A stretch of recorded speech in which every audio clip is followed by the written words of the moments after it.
पिछले एपिसोड में हमने चर्चा की कि हिंदू धर्म को अक्सर बहुदेववादी कहा जाता है, लेकिन आज एक और गहरा सवाल है।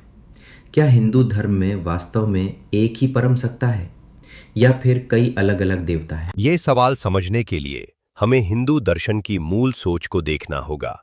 हिंदू परंपरा में एक शब्द आता है, ब्रह्म।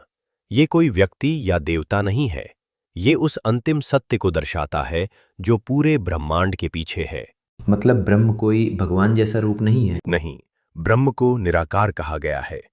प्राचीन ग्रंथ उपनिषद में कहा गया है कि यह सत्य रूप और नाम से परे है।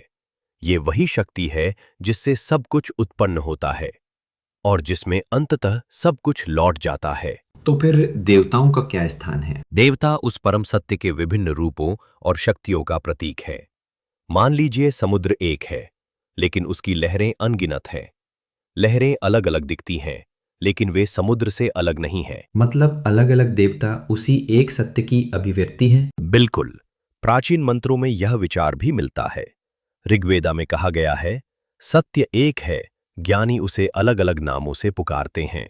इसका अर्थ है कि लोग उसी सत्य को अलग अलग तरीकों से समझते हैं। लेकिन अगर अंतिम सत्य निराकार है तो लोग मूर्तियों की पूजा क्यों करते हैं? मनुष्य के लिए निराकार को समझना कठिन होता है, इसलिए प्रतीकों का सहारा लिया जाता है। जब मन किसी रूप पर ध्यान करता है तो वह धीरे धीरे उस रूप के पीछे छिपे अर्थ तक पहुंचता है। तो क्या मूर्ति पूजा का उद्देश्य प्रतीक के माध्यम से ध्यान केंद्रित करना है? हाँ, ये मन को एक दिशा देने का तरीका है। लेकिन कई दार्शनिक परंपराएं ये भी कहती हैं कि अंतिम लक्ष्य उस रूप से आगे बढ़ना है।